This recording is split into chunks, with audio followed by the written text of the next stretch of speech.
হাওয়া দিচ্ছে। আর আমি যাচ্ছি সকাল 8টার সময় মামুর ডিউটি করতে।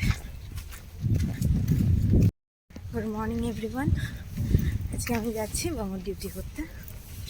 বাবা মারাত্মক রোদ, সকাল 8টার সময় এত রোদ। আজকে আমার 24 ঘন্টা ডিউটি, সকাল 8টা থেকে পরের দিন সকাল 8টা।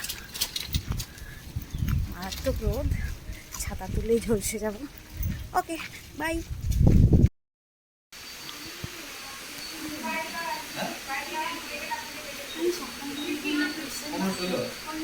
হ্যাঁ হাই বল হাই বল হাই বল হাই বল।